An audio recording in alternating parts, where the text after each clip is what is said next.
Good afternoon, everyone, and thank you for attending the Community Development Advisory Committee meeting on December 10th of 2024.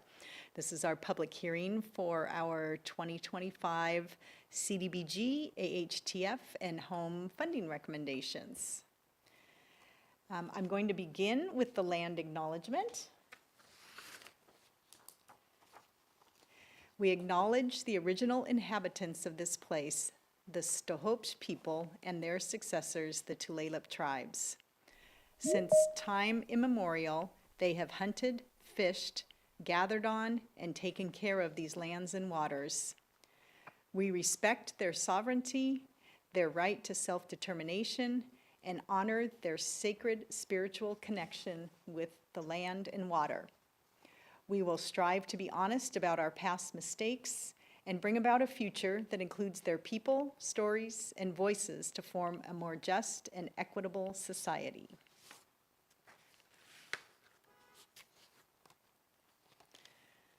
Okay, so we're going to proceed with just a little bit of background information, and then I will turn it over to the chair. I think all guests have turned off their video, so that's great. And please keep yourself muted unless you're called upon to speak. Members of the public wishing to provide public comment for discussion may do so in person or virtually when the public hearing portion of the meeting opens. The public may access this meeting through various ways. They can view the hearing on the Everett TV channel or Everett's YouTube channel. You can call the public call-in number at 1-425-616-3920. Conference ID number is 724-887-726, hashtag. And you can also access the hearing online via Microsoft Teams meeting link that's on the Citizens Advisory Board's webpage at everettwa.gov. Following action by the committee, a formal public comment period on the funding recommendations will start on December 17th and last until January 17th, 2025. Those wishing to provide comment can learn more about this by signing up for the Community Development Newsflash or seeing the legal advertisement in the Herald. And with that, I will go ahead and pass this over to our chair to proceed with the meeting. All right, thank you. I'm going to take roll of the council members, or committee members. Christina Aho. Alexis Boyce. Here. Josh Bringer, of course, I'm here. Michelle Martin. Present. Susan Mousehart. Present. And Mike O'Gorman.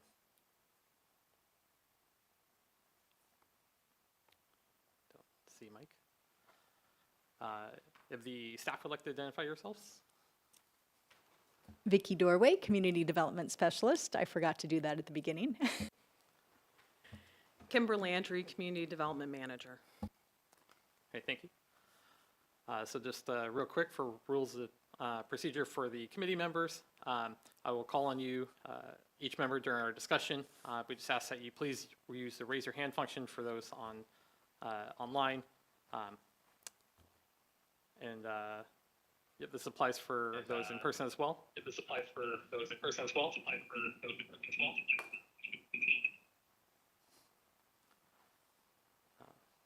Yeah, so since you're right across from me, I guess I can see you when you raise your hand.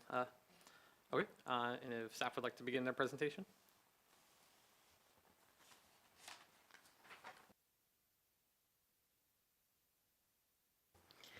So I'm going to go ahead and just mention something if it hasn't been announced yet or picked up on yet.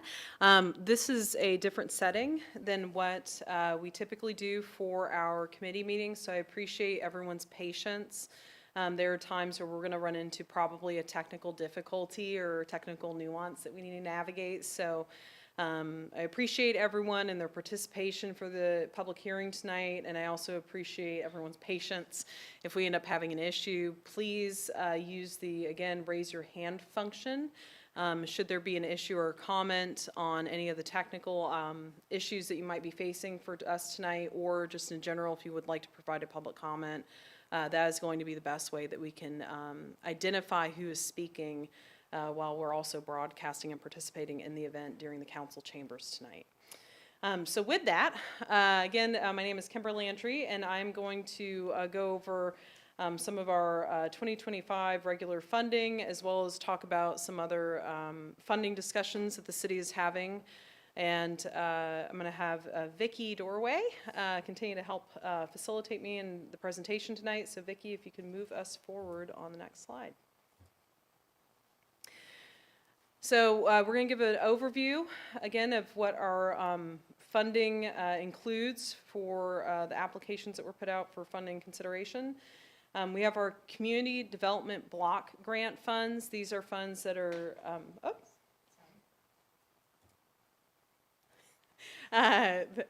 these are funds that are directly awarded by HUD, and what that means is that the city receives what's called an entitlement award directly from HUD every single year. That is based on an allocation, a federal allocation that we get consistently, and we've gotten consistently since about 1975. So next year is a big year for us. We typically have those funds capped at certain percentages that are set, again, by the federal government, and that includes 15% of the allocation can be used for public services, 20% can be used for administrative support. That has been something that the city has taken advantage of during the duration of these funds. It typically goes to help offset the staff expenses for yours truly that are currently in the room.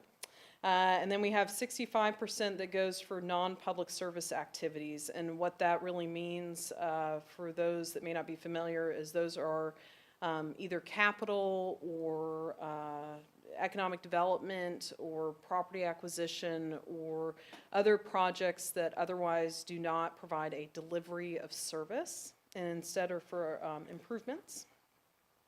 We also have the home program funds. Those are also HUD funds, but they are passed through Snohomish County. The city is part of an interlocal agreement with Snohomish County, and we get a certain set aside of home funds every year. The main difference between the home funding and the CDBG funding is that CDBG is used for a variety of activities, but cannot be used for new housing construction. And home program funds can be used for new housing construction, but home program funds typically only get used for, primarily used for housing activities. So two distinct differences for those HUD funding sources. We also have what's called our 2060 Affordable Housing Trust Funds. These are also funds that are passed through from Snohomish County, but they're collected through the Snohomish County Auditor's Office, so they are recording fee revenue. And again, the city gets a direct set aside from Snohomish County for that. And those are non-federal dollars, those are municipal dollars.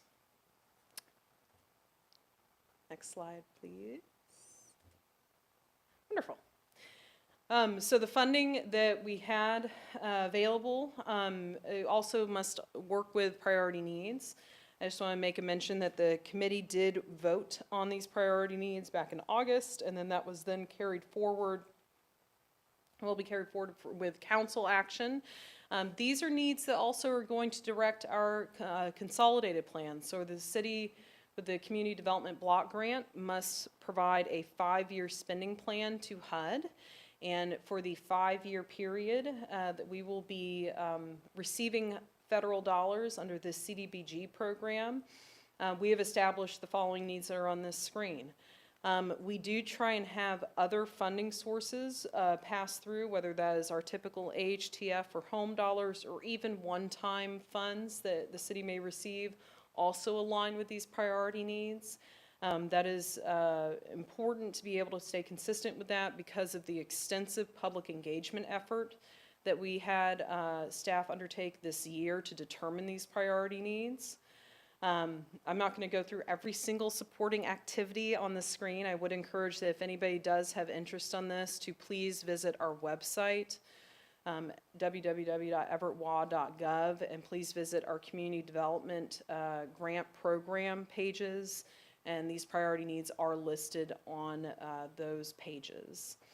But we will be looking at funding for programs that meet behavioral health, housing, public services, economic development, community facility, and parks and open space needs over the next few years and also tonight. The amount that we're kind of working with is fairly consistent. So CDBG, again, the Community Development Block Grant Funds. This year we have taken a more conservative, I would say, approach to how much we're expecting to receive. And that is because the city consistently receives about an average around, I would say, $850,000 for federal funding. However, in the last year or two, we've actually seen that that's been reduced. And so we've gotten an allocation that's even a little bit less than this for the 2024 program year. To be able to provide more accurate funding recommendations for agencies to be able to plan on, we have put out a amount that we believe is about a midpoint range for where we might land. If we happen to have more, then our public process that we adopt through council through resolution of the funding recommendations tonight do allow for us to provide increases for activities, and so staff will appropriately allocate any increase that we see that's also compliant with the caps that we understood that we receive for that CDBG funding. This is also not inclusive of what we call program income. Program income are funds that we receive through loan payoffs that the city has put out through prior allocations of federal funding or even non-federal funding that come in. And when we get program income, the federal government requires that we take a method that's that we spend that money first. And so we are not expecting to receive many program income or loan payoffs during the 2025 program year. What we see on the screen is more than likely probably we're going to be working within for funding allocations for 2025. The only other thing I think I'll mention to this is that we are definitely, I would say, back to a pre-pandemic funding allocation amount from our federal sources. We had a wonderful influx of funding during the COVID pandemic period. However, we have seen definitely spend down and a reduction of those special allocations from the federal government, and so we're kind of back to standard process, if anybody can remember what that was pre-2020. Again, CDBG, we have about $775,000. We still have, again, that 15% cap for public services, which means that we have $116,250 that we were working with for funding allocations. For non-public services, that does limit us to only about $500,000. In this case, it's about $503,750. And out of that, we still have the reserve that the city sets aside for the 20% administrative expenses, and that's about $155,000. That $155,000 does not take away from the $503,000 or the $116,000 that are also listed on the screen. For home, we typically receive an allocation from the county that's around $400,000. And for AHTF funds, we have been made aware that recording fee revenue has taken a bit of a dip over the last few years. And so we're kind of going back to a conservative allocation of about $140,000. I don't know if that's too much of a surprise since everything's turned more electronic. But we will be also looking at a reallocation of prior unused AHTF funds. The city has done close work with the county to reconcile our AHTF funds over the last year. And so we will be bringing that up for discussion tonight as well. But for 2025, these are our projected revenues. Another funding pool that I just want to make sure that we present for discussion tonight, because it's inclusive of kind of what our community or funding impact is for our community. is that the city of Everett had what's called local COVID impact dollars that were passed out by our council earlier, or I guess at the end of last year, but we've been managing it throughout the entirety of 2024. Those council allocations, again, came from a transfer of American Rescue Plan Act funds that converted to local municipal dollars. And that was so that the city could take advantage of committing funding to activities without any federal timing issues. And so what we've made available through council resolution that was adopted in March of 2023, as well as in August of 2023. And if anybody's really interested, the resolution numbers are also on the screen there.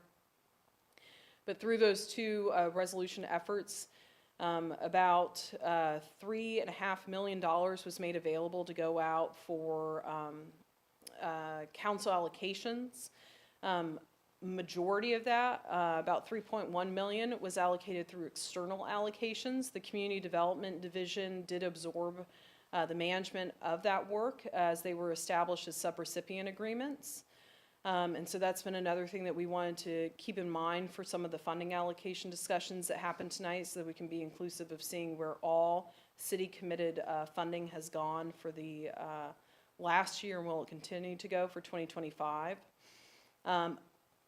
Of that, we have about $1.4 million that was given in individual council member directed allocations.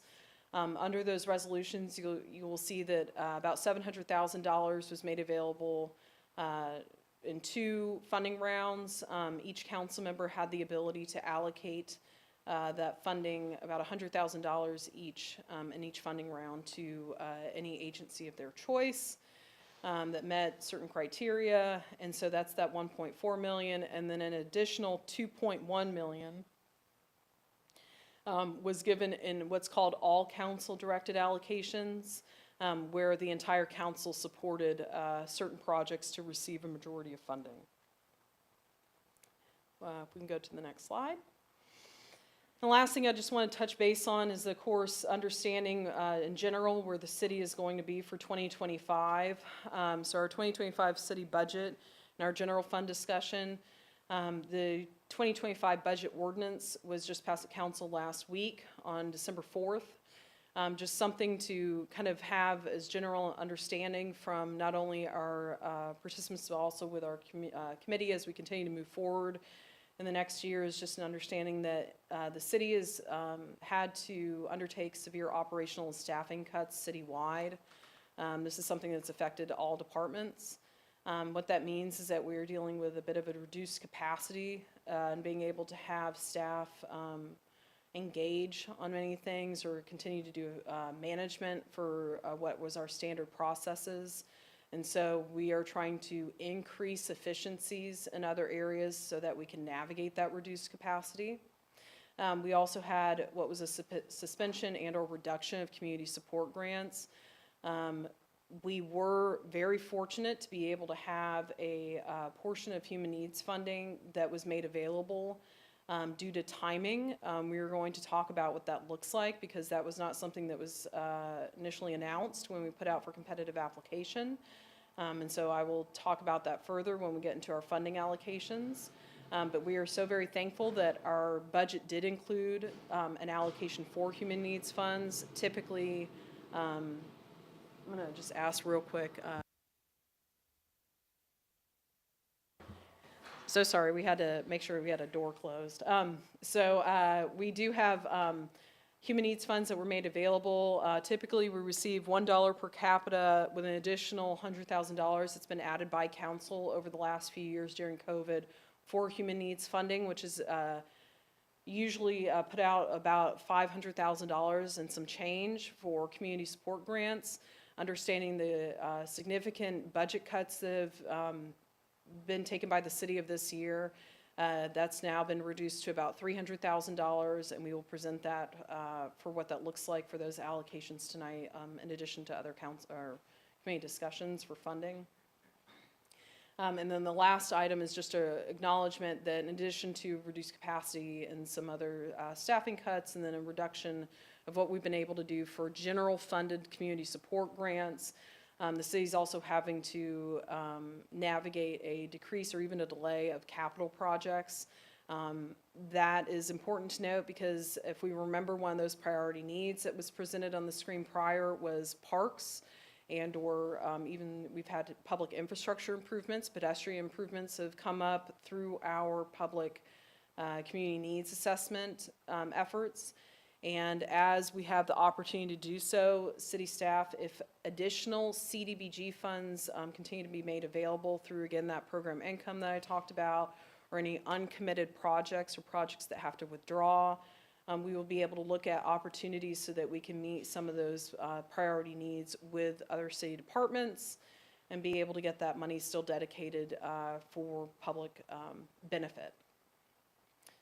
So with that, I believe that wraps up our staff presentation. I believe that we're going to bring up now on the screen the funding recommendations that we will be discussing tonight. Yes, please.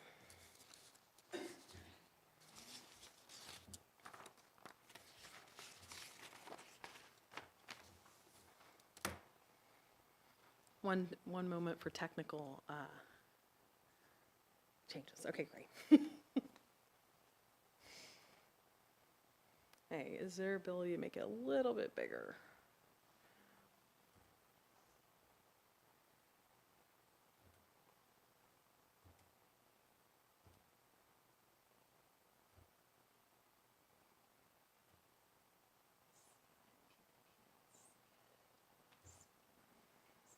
That's perfect. I think that's the best we're going to get right now. I mean, we are going to do our best to talk through what is a very dense worksheet that's on our screen right now. Again, if a committee member has a question on anything, please raise your hand on the Teams function, and then we will be able to have you participate in discussion for it. So again, just talking about everything that we mentioned in the presentation just now, what we're looking at is we're looking at all the money that the city has put out and will continue to put out in 2025 for community grant support. We have the competitive funds that this committee will vote on tonight. That is our home allocation, our HTF allocation, our CDBG non-public service allocation, and our CDBG public service allocation. There are 2025 human needs and our COVID recovery allocations are on the screen so that the committee can look at how we are continuing to support other programs for community support and funding on this. I think it's important that we look at a kind of inclusive of all funds that we are putting out to support community services. 2025 human needs and COVID recovery dollars, because they are general fund dollars, are ultimately still subject to oversight for our administrative office and other staff and their decision to be able to look at and see if there's any consideration for awards or changes that we need to be made mindful of. But at the same time, it's, I think, important for us to have a cohesive discussion tonight. When we looked at allocating federal dollars as well as human needs funds, and then just in general how the city has supported community partners over the last few years with all the influx of funding that we had, as well as understanding that we want to be able to still meet agencies where they're at. We are in a very dynamic time where we are still seeing that agencies are still navigating capacity constraints. And still having to do their own fundraising constraints with, kind of in this post-COVID world. So we're definitely still mindful about that. That was intentional in some of the funding allocations that we have on the screen. For human needs funds for 2025, we took the approach of trying to consider all of the 2024 human needs awardees and being able to move forward on how can we best continue to support work that we have supported in the past, that we've had dedicated funding to in the past, and how do we continue to make sure that those efforts are successful. I'm going to mention that we do not know if we will even get human needs again after this year. This is always something that is subject to the budget discussion. So I personally am very thankful that this even made it into the 2025 budget. With that, there's some strategic kind of focus for making sure that we, again, consistently continue with some of the services that we've wanted to support moving forward. We do have a lot of these that continue to support some of the priorities that have been established by the committee. We have, our support for child care services, Housing Hope and their Hope Works allocation. They will, in the past, they received not only human needs funding, but also CDBG funding. We have removed their CDBG award and kept it instead to a human needs allocation to preserve the small pool of CDBG funds that we have. It was about $9,000 last year, so this is a slight increase in what that is. We have a similar award effort for the Marshallese Association. They will be receiving funding to do for client support services. That includes connection of Marshallese citizens with case management or other supportive services within the community. And then the Salvation Army is a similar allocation from last year as well for rental assistance. The Shack Art Center has a reduction from their 2024 award. That was $15,000 last year. That is now $10,000 this year. We also have Housing Hope for their family and recovery support. When we looked at how we were funding Housing Hope, we saw that we had two different grants that were supporting similar efforts, and so we combined that under one award instead. That is part of that staff efficiency that I mentioned earlier based on reduced capacity. That also was removing, they also had a CDBG award in addition to the two human needs awards. We've removed that CDBG award and are just funding for human needs. We have the Compass Health. I'm just going to kind of actually even move through the next three. We have Compass Health, Everett Recovery Cafe, and Homage Senior Services are all receiving a slight reduction from their 2024 Human Needs Award. They all received somewhere around either $27,500 or $25,000. These are all a little bit less, either $20,000 or $22,500, so a little bit of a decrease on that. For the Child Strive Outreach, Mental Health Counseling, that one is a slight increase from 2024. That was originally in 2024, $22,500. It's now $25,000. We have the Connect Casino Road Behavioral Health Support. This one is a new award for human needs. They originally applied under our CDBG public service round. However, as they are using the Community Foundation as their fiscal agent, and this is the first time that we will be able to work with Connect Casino Road through competitive award allocation. We are suggesting and strongly recommending that they switch over from CDBG to human needs. We believe that it's probably going to be a bit of a kinder effort for all involved.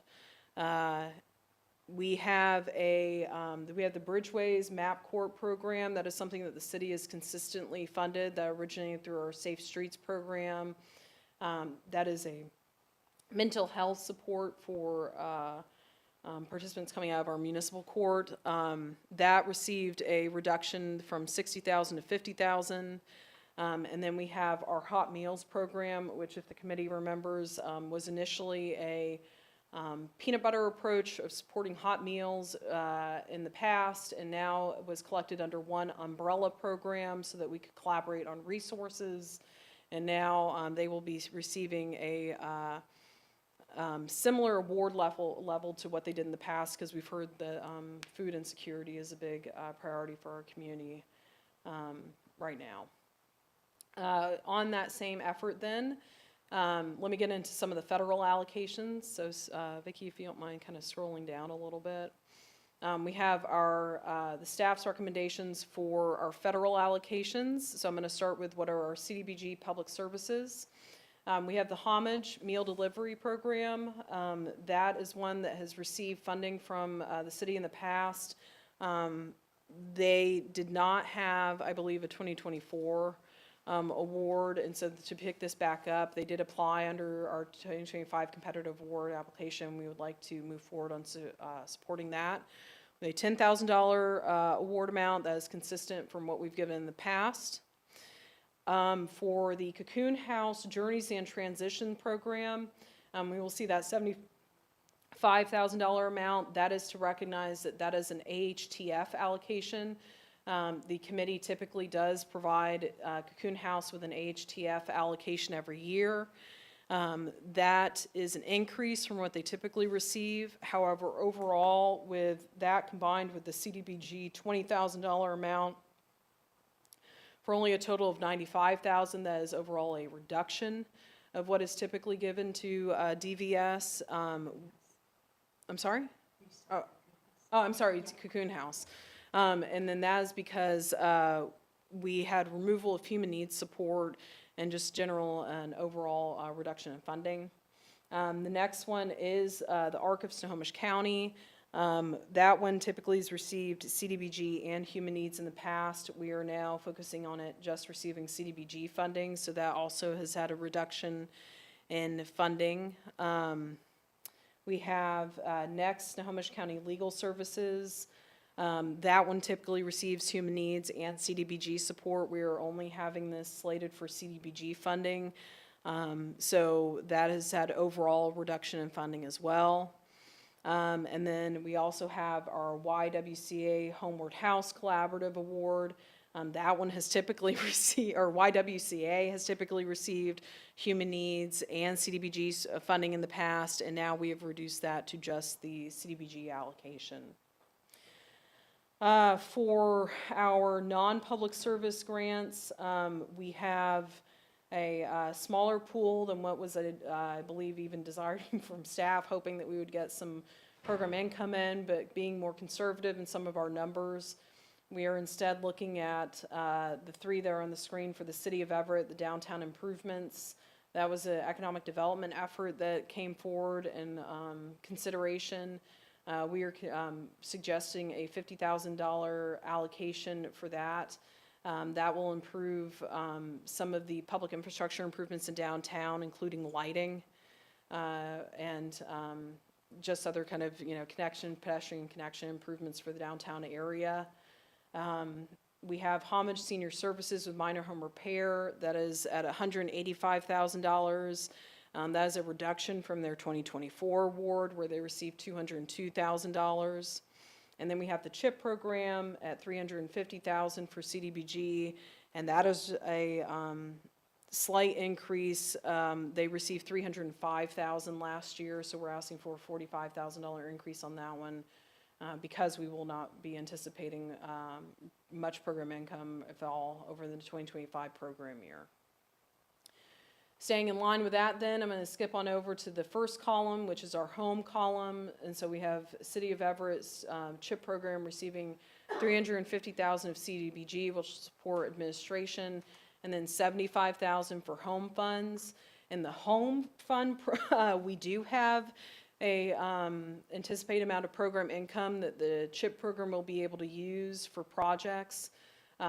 So the reduction in funding for that one can be offset by loans that will come in under home, which then has allowed us to then consider instead switching for YWCA to receive $100,000 for what's called TBRA, or tenant-based rental assistance.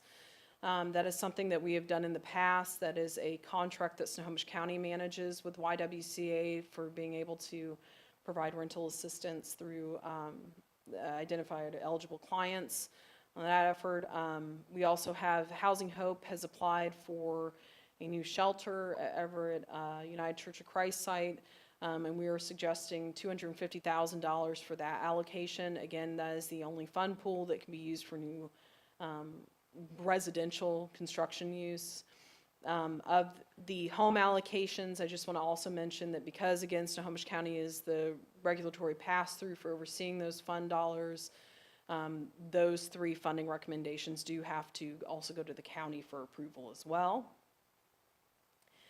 And lastly, we have the last three $75,000 allocations, and those are AHTF funds.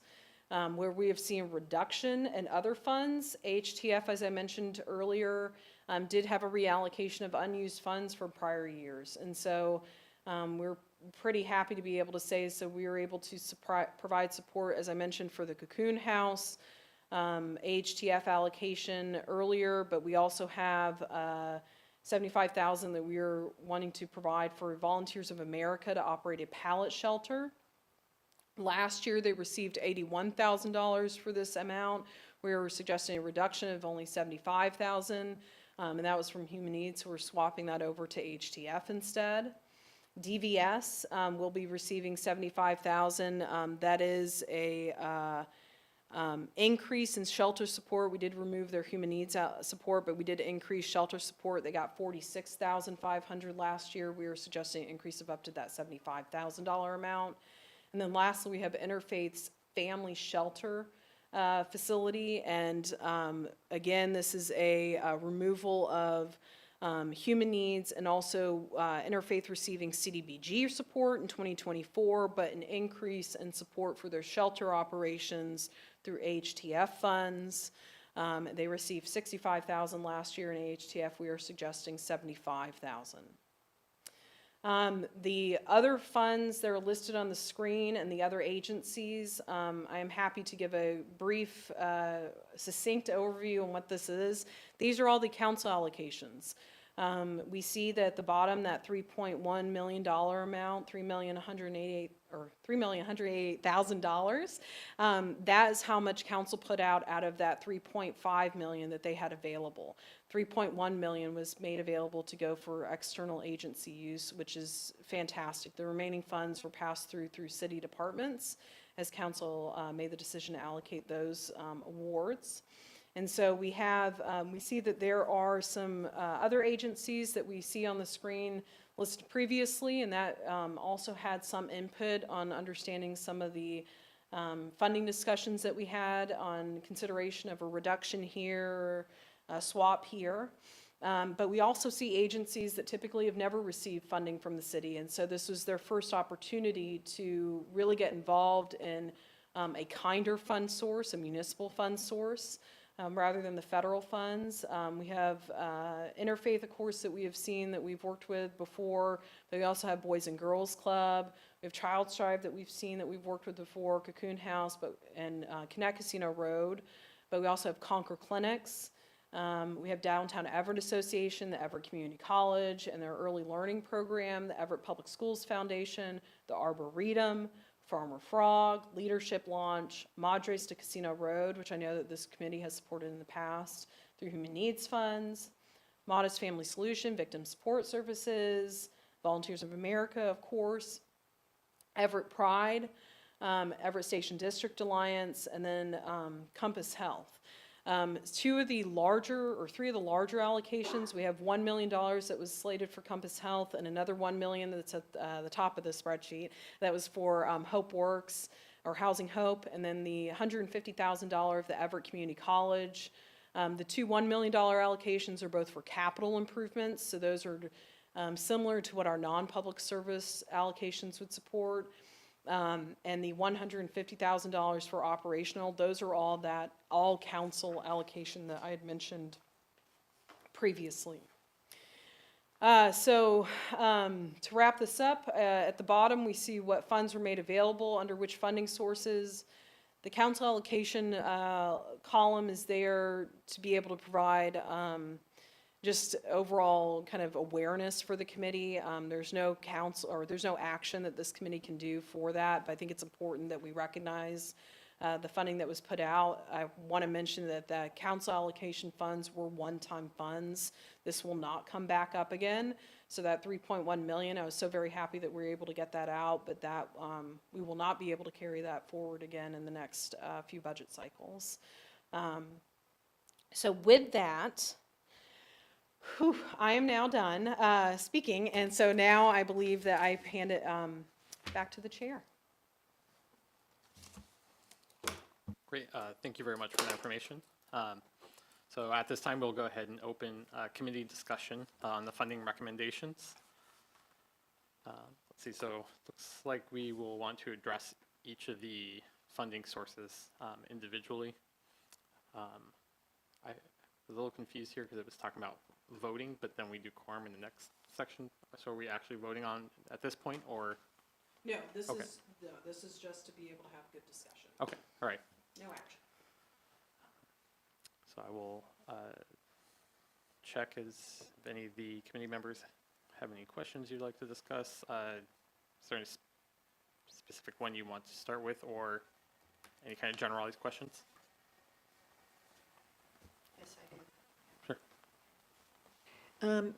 This is Michelle, and I have a question kind of in general. You know, we had the spreadsheet that we were working through, and then we've seen much more detail with much more funding.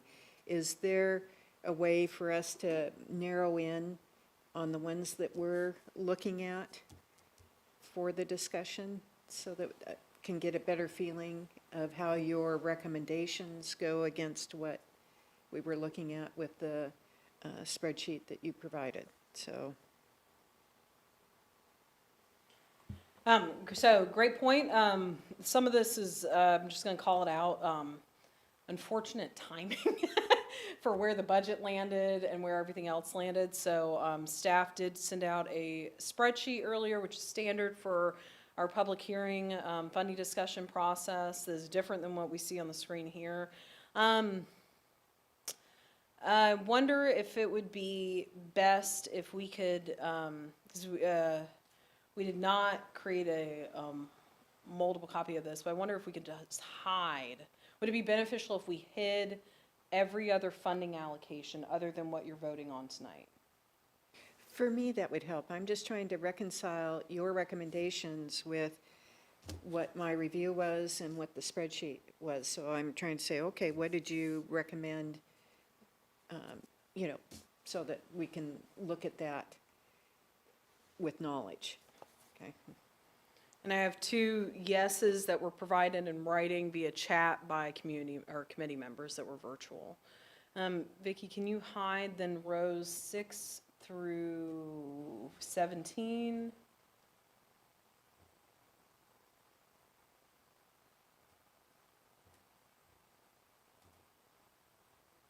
And then hide rows 31 down.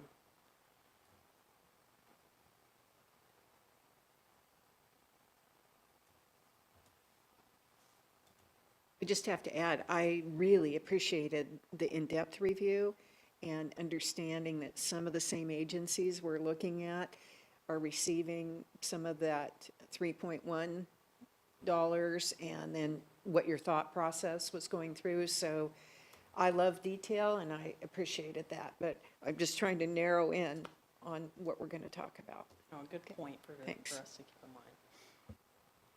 So I also hid the human needs and the council allocation columns, but if you want those up, let me know.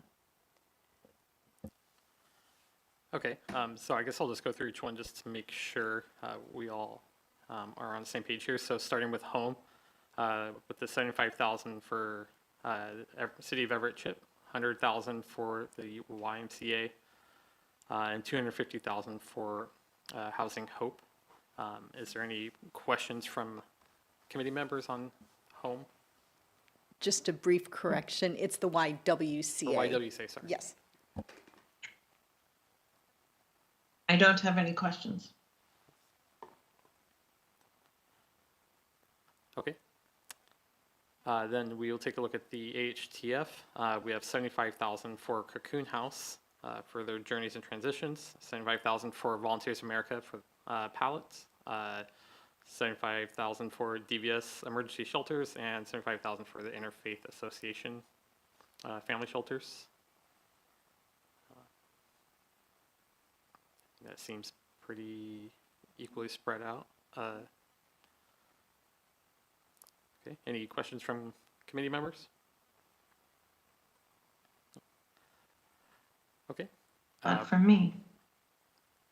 All right, for the CDBG, let's see, so we have 50,000 for City of Everett downtown improvements, 185,000 for homage senior services, minor home repair, and then 350,000 for City of Everett CHIP. And CHIP, that is housing, correct? Okay. Correct, that is correct. Okay. Yeah, looks good to me. Any questions from any committee members?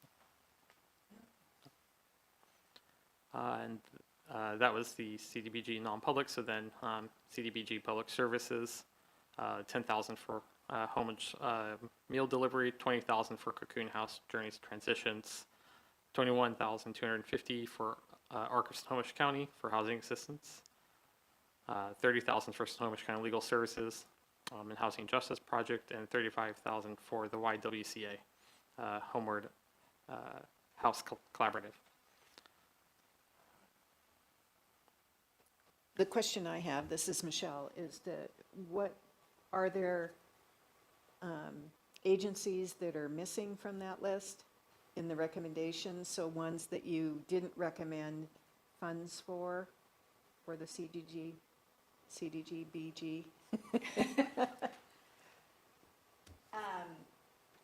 So there are some that were not recommended for funding, and then some of the public service ones did receive human needs funding instead, but there were organizations that were not funded. Okay, so I'm just trying to narrow down which ones that weren't in either a home funds recommendation or a recommendation for these funds. So were there any agencies that we reviewed in the applications that did not meet the level of a recommendation from staff for 2025? How do we want to approach that? I'm going to need your help on one of the list that we have for it, so. Are you wanting to pull up the list? Babies of homelessness was one. Yeah, Yeah, I think the only two I recognize that I haven't seen on this list was the Babies Homelessness, and I wasn't sure if I saw the Community Foundation, CCR.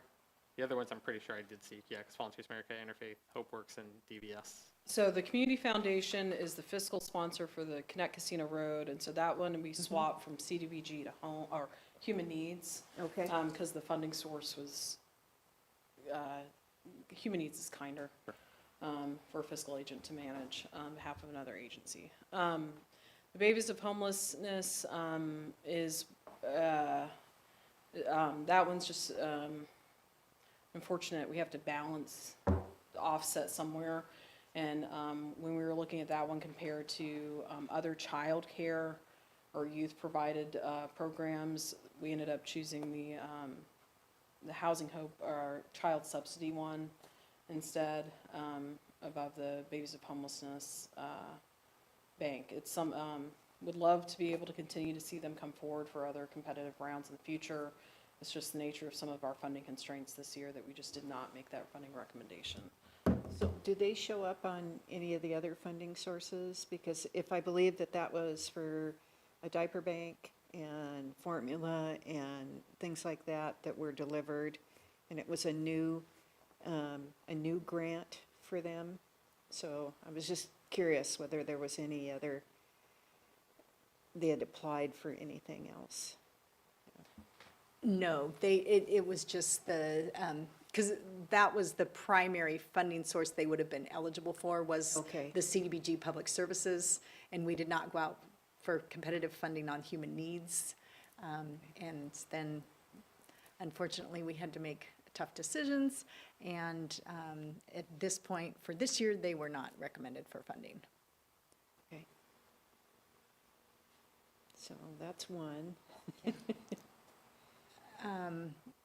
Josh, Any I see you have the list. Is there any other public service? I know there's a couple non-public service The only non-public one I see that I'm not sure if I saw was Upwards. upwards, yes. Yeah. So Upwards has a tremendous program, and unfortunately, just with the lack of program income that we're forecasting, we were not able to fund that for this year, but potentially in future years. The priority needs carry forward for the next 5 years, and they definitely fell under a priority. So hopefully with future program income, that would allow And for that was funding. one that was scalable. Yes. So, and it was kind of a microeconomic Micro enterprise enterprise. assistance for childcare, assistance, yes, Yeah, yeah. to build up individuals' capacity to deliver childcare. Yes, yeah, a very important program. Right. The only other thing I'd add to that is that I think that that one being a unique, hold on one moment, we've gotten so we do have a representative from Upwards in the group that when we get to the point of being able to do public comment, if you would like for them to provide more information, I think that now is a good time to think about if you would like for them to address anything during public comment. After I'm done speaking, just think about a question that you would like for them to address. So we do have a representative that can speak up during that time. But one of the things I'm also going to add is not only is this just kind of the nature of the beast for a constrained funding year for 2025, so it would be great for us to continue to see proposals for non-public service applications in the future, because of course, as we all know, at some point every 3 years or so, we run into a refinancing or surge, and we get a good amount of program income that comes in, and so that's the opportunity where we could take advantage of allocating more for non-public service projects. Like economic development is definitely a non-public service project, so it'd be great to be able to have then continue to apply, so we can take advantage of that when it does come up. But the only other thing I think I would add is just continuing to see that for that agency, one of the things that staff would love to see is also a marriage with some of our existing established community partners. Especially, I know that one area that we'd love to see activation for that is in the Casino Road area. So that it ends up being something that's provided for childcare in that area, but of course it's something that we would also like to see citywide. But establishing community partners is another good thing that we would like to see in future discussions for that group. And one that I had marked was the Volunteers of America Casino Road Food Pantry. Did that receive funding So the in your recommendation? Yeah, so it's not through the competitive recommendation, but the Volunteers of America Food Bank Okay. did receive a council allocation. So they did receive I can't remember it without looking at the sheet what it is, but they did receive a chunk of the it's council allocation funding. In the past, we funded that one also through CDBG CV funds, so that's one of those, again, we had a great opportunity to have this huge influx of funding during COVID, And I think, we're back to the yeah, status and I think quo. this one was more to provide closer to ethnic foods. Correct. And Culturally also appropriate to, foods for right, the area. culturally important, and then also that it was more locally available to them rather than going all the way downtown to go to the food bank. So I guess it would be on Volunteers of America, how they chose to implement those needs if they've got the bulk of the funding, For their general food bank. general food bank. But then I'll also mention that we have, so one of the other big council allocations that was it's hidden right now, but it's in the sheet, is Madras to Casino Road did receive Okay. also a good amount of funding, $55,000 for their food pantry as well. Oh, okay, So that was another infusion of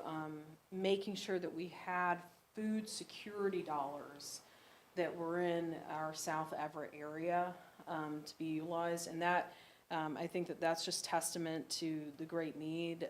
They used that funding up very quickly. okay. But that was, it's other consideration with that. And that's why it's like thinking about where all of our funds have gone for the last year and tracking it has been an effort. Well, that's why I appreciate knowing those other allocations, yeah. so that we're meeting needs that were listed, but maybe in a different way, so. Correct, and that's the same approach that staff tried to take with it too, Yep. is how can we make sure that through all these pots of money that we have and all this, processes that some of them are already gone through, where we're gonna be at with this, that we still met what was still identified for clear needs through some of our engagement efforts, as well as what council's been working on for COVID response over the last 2 years, and that's what I hope that we've achieved, Right. is a good approach for trying to meet that as best as possible. Okay. Right, thank you. Yeah, no, great questions. And I have a question. So I see with us not having upwards on here, but then it looks like with it going to the city of Everett for downtown improvements, like, can we discuss like what the needs are that's being met with going to the downtown improvements as opposed to upwards? So I think, yes, we can, but I think I'm addressing the question correctly, and if I'm not, feel free to correct me. So both are going to end up, so Upwards, of course, has a direct economic development activity tie-in. The or the city improvements were something that actually was, that did come up from our economic development team for the city. It's something that they've heard from downtown businesses is sorely needed. Again, it comes down to, balance of priority for the funding year, constraint of what's available.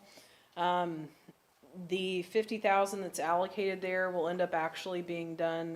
The reason why it's not more for downtown improvements is because we're actually going to try and, we can see an in-kind support for costs because it's going to have to end up being city facility or public works staff that'll help to actually implement what that'll cover. So it ends up being something that's a little bit easier to execute through those means. But my recommendation when we think about some of the non-public service projects is that what we're talking about now is something that will not be in place for another 7 months at best. So if the committee is looking at opportunities for funding discussion, I want to make sure that we're reminded about contingency projects. So when all of a sudden we do receive, because our loan portfolio is $15 million. So we have $15 million of accounts receivable out there in the community. At some point, that money will come back, and then we have to put it back out. It is always better that we identify in our public process, because our public process can be so onerous, if we want to identify these contingency projects. So if all of a sudden we unexpectedly receive $400,000 in the middle of April, the committee has already determined where those funds can go through contingency identification. And then it still gets spent timely, because on top of this, the city still has timing considerations that we have to reply to HUD on, which are always fun to navigate. So I would say that it's a balance of,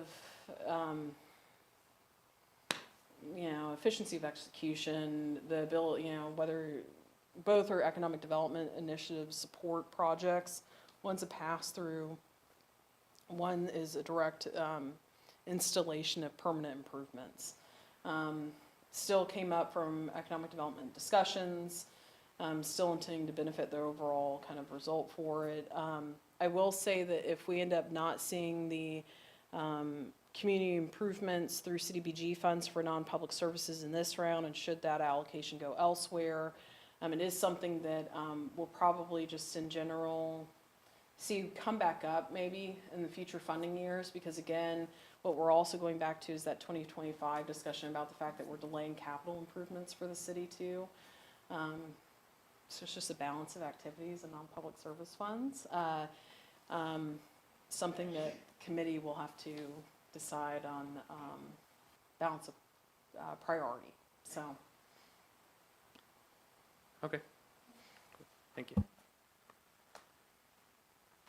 All right. So with that, any additional questions from any of the committee members?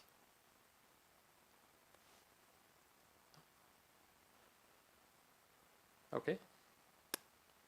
Then I will close the committee discussion. So then moving forward here, looks like we need to check quorum. So Yes, quorum has been met. okay. Thank you. Okay, great. Okay, so we will move towards open public hearing. So just want to state that comments limited to 3 minutes. Attendees wishing to speak, please raise your hand or standing at the podium. And And then unmute yourselves virtual, state your name, followed by your public comment. So at this time, I would entertain a motion from one of the committee members to open public hearing. I move to open the public hearing. Thank you. Is there a second? Second. All right, thank you. Okay, so I do see a hand online from Melanie.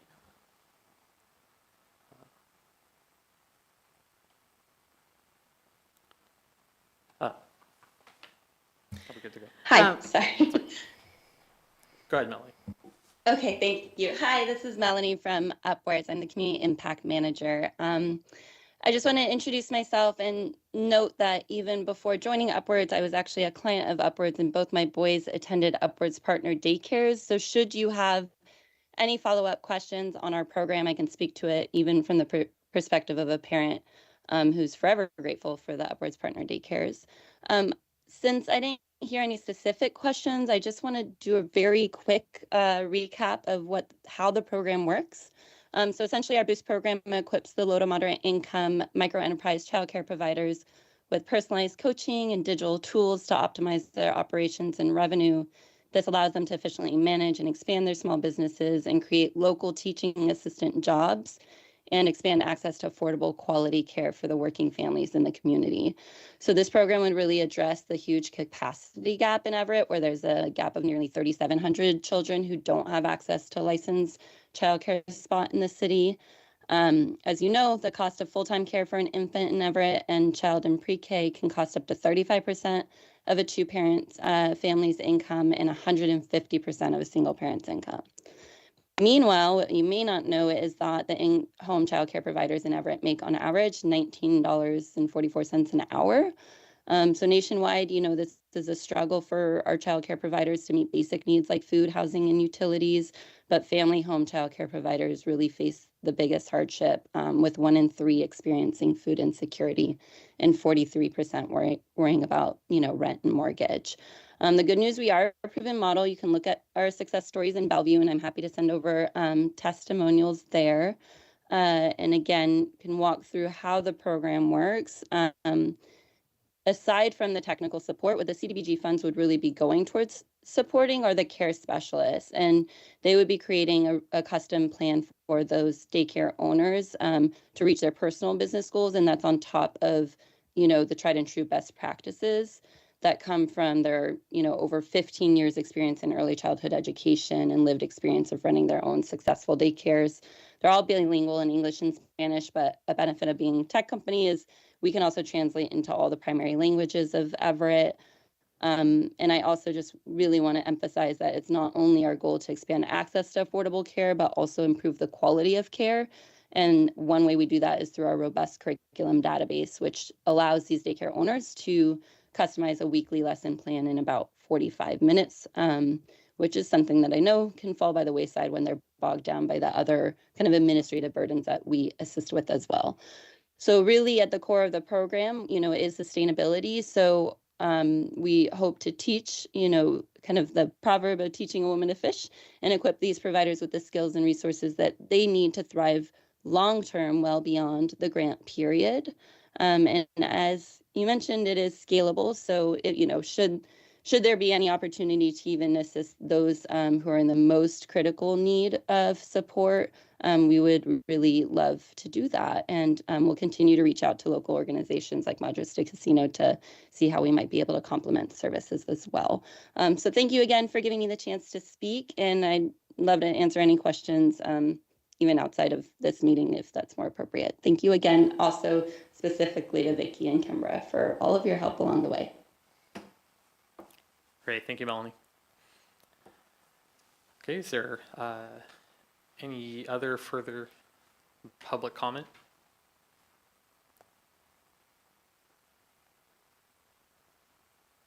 Okay.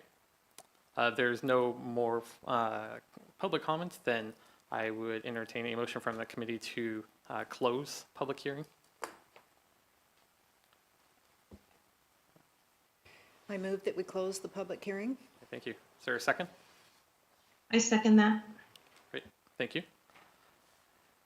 Okay. So then at this time, it's a chance for committee members to ask any questions to the public. Um, So Melanie being the only one that spoke, I'm sure we probably have other representation, possibly if necessary. Is there any committee member that has any questions?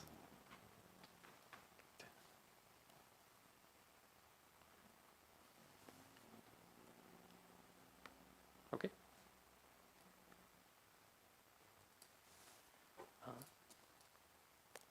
All right, so now it looks like we're just going to move towards making the formal action for funding recommendations.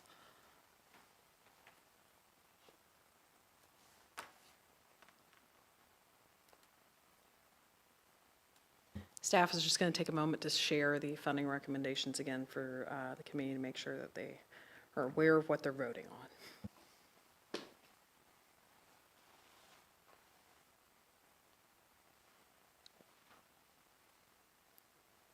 Do we, do you want us to vote on each one or do this as like a, It is the chair's choice on that one, but I guess you could ask if there are any questions and then. well, okay, so before we move to that, is there any last minute questions from committee members about any of this funding? Or any concerns of specific funds? I know it was probably quite difficult for you guys to figure out where to put this, so I mean, it looks as good as I think it could be, so, yeah. Is there any concern to vote on this as a slate from any of the committee members? So on all of them at once? No, Josh, I'm gonna interject that I just want to say thank you to Kimbra and Vicky for all this really hard, like incredibly difficult choices and decisions. And, you know, this is not easy on any level. Every time we come together, it's not easy, but thank you so much for all your focus and making sure that people are getting, you know, good, solid chunks of what's available. I mean, I'm really sitting here very appreciative of all that. I don't have, that's my comment. I don't have any questions. I definitely agree with you. Thank you for that. Mm-hmm. Okay, so if there's no concern, I would entertain a motion to approve the funding as a slate, as recommended by the staff. I move that we accept this staff recommendation for this 2025 community grants of CDBG funds. So just, are you just motioning for just the CDD? The slate, like the whole, Okay, great. Yeah, Okay, is there a second? done. I second that motion. Great, thank you. Then we will go ahead and take our vote. Let's have you, So point of order real quick, Chair, I just want to mention if there's any consideration to have the motion amended to consider contingency projects, as those were not identified, or if the committee is choosing not to identify a contingency project, totally fine as well. I just want to bring that point back up, so. so how would that work then with, So the person that provided the original motion would have to amend their motion so sorry, I that. mean, like, how would the funding, like, is it, are you, if we were to include that in it, would it be pulling funding from specific ones that are already here, or? Yeah, so the question's really about how do we identify and work with contingency projects or additional funds? There's a few reasons why we have contingency projects. That is either because because it's so far in advance, this isn't even gonna get the chance to start until July 1st of next year. Sometimes we are in a situation where a agency has learned or is unable to move forward with some of the federal allocations that we have or any of the other allocations. And so that frees up money. Or if we end up getting, like I said, one of those big loan payoffs that all of a sudden staff are, oof, we have extra money that we need to spend ASAP. How do we do this? It is easier if the committee ends up taking during this time a review of the projects that have already been deemed eligible and identifying if any of the projects that were received for funding or even identified as eligible to receive any of that additional money. Typically, in our resolution that goes in front of council, that is up to a threshold, if we have extra money anyway, of up to $150,000. So for example, we end up getting more money than what we anticipated we would get in our award, we can do a little bit of a change to allocations based on that threshold.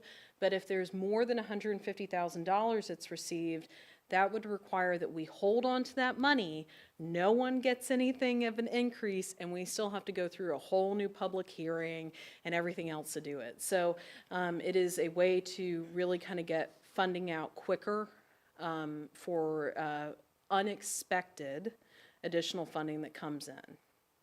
Okay, so would our motion have to specify specific ones, or?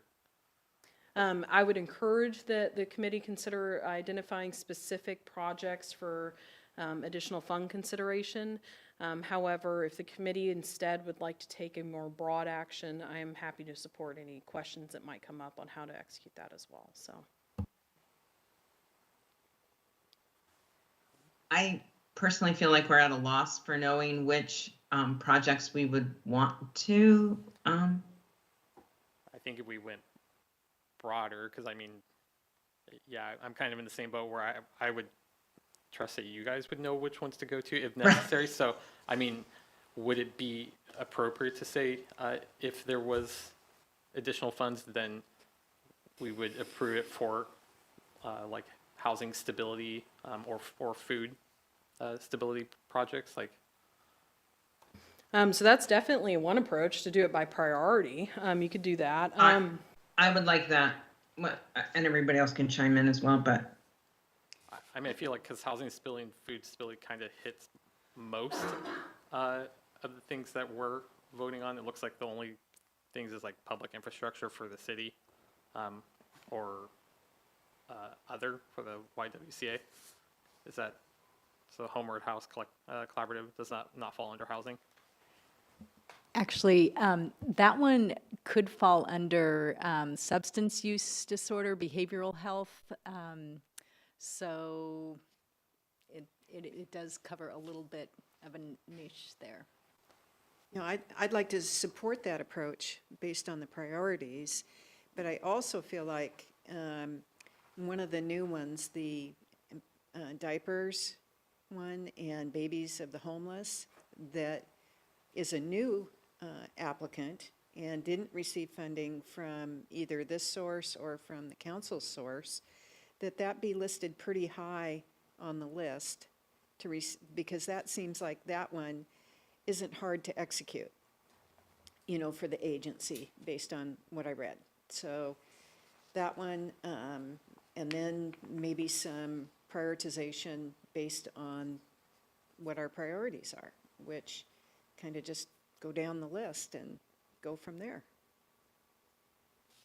So Well, our priorities, as I understand them, are behavioral health, housing, public service, economic development, and community facilities. So I'm not against that idea. I think that's a great idea since they didn't receive any funding, but then we should go down. And Kimber, are these, the behavioral health is like, are they in order of priority? Like, no, is behavioral health like a number one priority based on? Oh, no. And that's kind of the nice Okay. thing about starting from scratch from this for the 2025 program year is that we intentionally cast a wide net and Right. have all these priorities available because at this point, we get to start from zero again. So we get to look and see how far funding can go. And as we're continuing to build our consolidated plan, over the years, we might have to start being a little bit more finite and we might have a more narrow approach so that priorities are met. But right now, we can cast the wide net and make that available. Okay. So. Okay. Good to know. Thank you. okay, so Susan, would you be willing to accept Yeah. a friendly amendment to your motion that should, If I can find the words, I'm happy to do that. so should, like, say, I like, should, move that we accept this slate as is with the contingency, if more funds become available, that we, do I have to say amounts?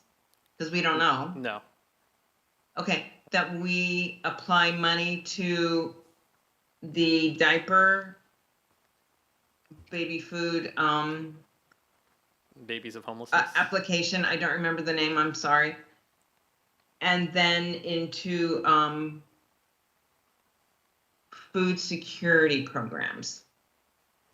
Is that good enough, or do I need to get more specific? Do we want to include housing as, And housing as well. Those three need programs. does your second stand?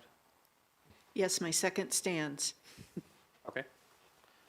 Okay. Then we take a voice vote. Susan? Aye. Aye. Okay. Michelle? Aye. Alexis? Aye. And I also say aye. So motion passes. Okay. And I believe that is it for me, so I will turn it back over to staff. Thank you very much to the committee and to all the applicants and those who are participating in the hearing. We appreciate you and your support, and understand that these are very difficult considerations all around. So just to follow up, we will have a public comment period. Oh, I'm stopping to share my screen. Okay.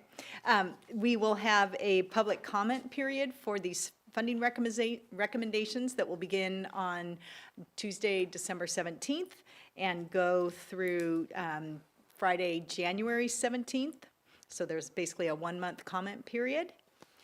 And then those recommendations, after the comment period and comments are considered, the recommendations will be taken to City Council for briefing and action, likely in March.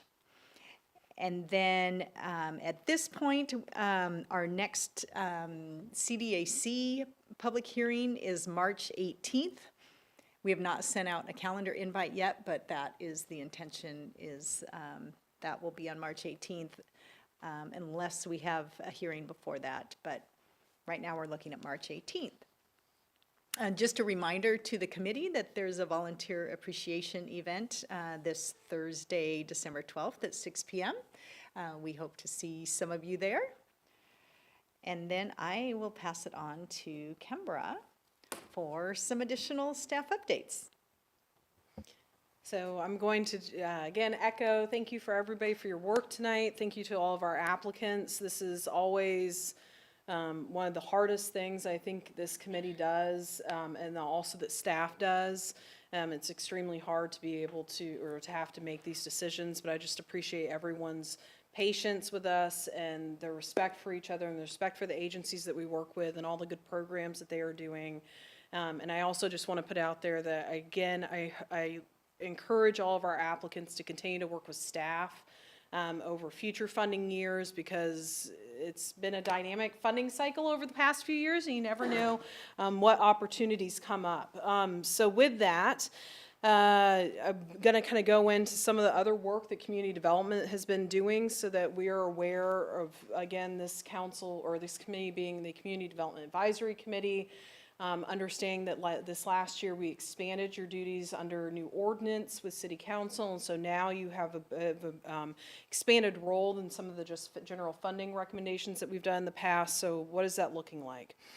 So one of the things that we have been doing is we've been working with our planning department, our comprehensive plan. If anybody is not aware of what that is, a brief overview, that is the long-range 20-year plan for the development of the city, and that is inclusive of everything from public works and infrastructure to how we look at how we're going to make available more housing. I think that the number is we need 30 35, although it might be 38,000 new housing units in the city in the next 20 years, based on our population growth. Based on the rate of how we're developing right now for new housing projects, especially ones we know that what we support are affordable housing projects, and the majority of the city residents are identified as low income under HUD thresholds. So that would be funding that supports people that are low income, or housing that supports people that are low income. We have, I believe, 8,000 units under that. So we definitely have some work ahead of us on what we can do to continue to incentivize funding. But community development has been a part of the conversation for what that looks like for policy and code regulations with our planning department. Part of the affirmatively furthering fair housing work that we will be looking at for this committee with the consolidated plan includes an assessment of fair housing report. That is something that, yes, we have to do in compliance for our federal funding, but we are taking the effort as it's being looked at by the HUD Region 10 office, which oversees Washington, Idaho, Oregon, and Alaska, that we are trying to align that assessment of fair housing report with the comprehensive plan efforts, because one of the things that we look at are, do we have any zoning code provisions that are that challenge or make or barriers to the development or the securing of fair housing within the city? Have there been any discrimination complaints filed with the state for housing within the city? How are we doing on our support for services that support fair housing efforts? How do we fund that? How do we work with those community partners? So that assessment of fair housing report is going to be a part of the work that you will be now doing in January, February, March, and so on for the early next year. So just be, that is on the heels of this meeting. So that's been something that we've been working on. In addition to that assessment of fair housing report, under the AFFH rule, which is still in place, considering that we will be having a new presidential administration change this next year. We're still moving forward in that work. We still have, of course, the other components of the consolidated plan.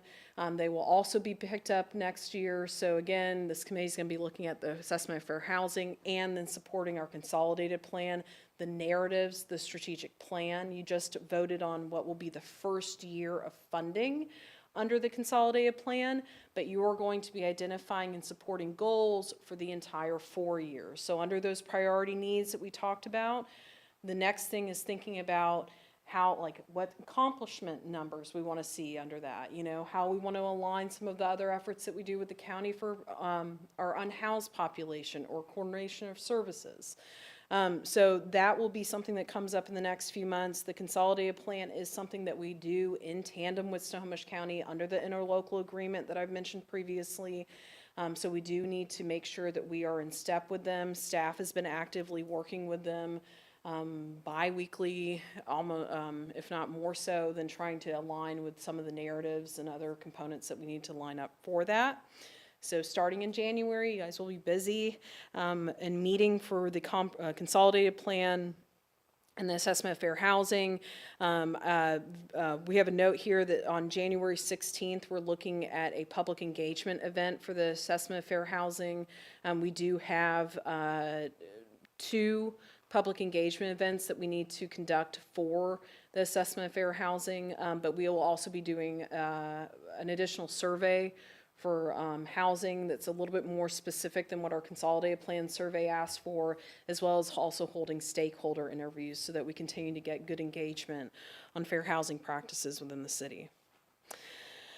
So additional financial updates. So again, the community development team has also been working a lot with the county on the other federal funding sources for other community programs. So in addition to all the council allocations that you saw that we put out and all the other, of course, kind of competitive funding rounds that you all helped to oversee, the city has received and worked with Snohomish County on funding that has supported Everett Gospel Mission and other pallet projects. So we've received that. We've been lucky enough to be able to benefit from that and have those efforts continue in their operations. We also have additional, the county is wrapping it up because at the end of this year, or I'm sorry, in 3 weeks, the American Rescue Plan Act funds must be committed And so that funding is now officially kind of drying up on its availability. So we have a few contracts that we're still wrapping up for ARPA funds. Some of those have been to support some of the pallet projects, to be able to secure assets so that the pallet homes themselves can be purchased. Some of that has also been for other improvement efforts or other operational supports within the city. So again, the big shout out to Snohomish County for continuing to support us with that, but we've been doing that as well. And then we have U.S. Health and Human Service funds that community development has helped to receive from under SAMHSA. And that is about $4 million, $4.5 million that have been used that will support the social work team, as well as some professional services for competency. Looking at an RFP was sent out for that. I know some of our community partners that have been on the call with us tonight may be familiar with working with some of that. We also have had other RFPs put out to support that work, so I would strongly encourage that if anybody's interested or available to do so, to look at our city's website for the procurement that we have just launched on that to support the SAMHSA grant. But we've been lucky to benefit from that. That was a congressionally directed allocation that we got from city efforts earlier this year. Staff has also worked with our special projects housing manager, Frank Hong. He is embedded in our planning department. We worked with him on applying for a pro-housing grant, that is HUD money. That was CDBG money. So if we are awarded that, which we will know hopefully this month whether or not we are awarded that, we applied for $7 million. We are hoping to establish a revolving loan account similar to what we already have in place. We are hoping that those funds will go out because that is CDBG money that has been given waivers and considerations to relieve constraints on the use so that that can be used for new housing construction. So we are very excited about that. That is a significant pool of money for the city to be able to receive directly. And if we are successful in receiving it, then establishing a revolving loan account will make sure that the city consistently has a good amount of money that can help for gap financing for some of these bigger projects, which is something that a lot of our community partners are kind of struggling with, is making sure that they can secure enough funding for these projects to be able to move forward. So fingers crossed that we continue to get that, especially with, again, this upcoming change in the next month or so of what we're seeing for different priorities from our presidential administration. Pro-housing grant, keep your fingers crossed on that one. And then lastly, we received a connecting housing grant from the Department of Commerce. It will be used to look at establishing a 0 to 50% AMI housing plan between community development and the planning department. It is supporting one of our comprehensive plan efforts, but it's also going to be how can we look at getting those numbers for that 8,000 housing unit count, make that actually viable. Again, what can we look at so that we can start to incentivize more of that development? What are some of the things that we're looking at for barriers? And so that work is going to start. We did secure that, and that work is going to start in January. With that, I believe I'm done. And so I would just say that this committee is going to be seeing a dynamic 2025. So I'm very thankful for everybody that participates with us on this. We are also hopefully going to continue to get more members on the committee, because I am a huge fan of this committee, and I would love to see it be at full membership capacity, and so that we continue to, with all this fabulous work, especially with some of the opportunities that we have coming up in 2025. So just thank you to those of you that participate in our meetings, and just looking forward to the good work that you will be doing in 2025. So thank you so much. So, Chair, back to you. Thank you, Kimbra, and thank you, Vicki. Great. There's nothing left, then I would entertain a motion to adjourn. I'd like to make a motion that we adjourn. Thank you. Is there a second? I will second that. Thank you very much. All right. With that, we are adjourned. Thank you, everybody. Thank you. Happy holidays.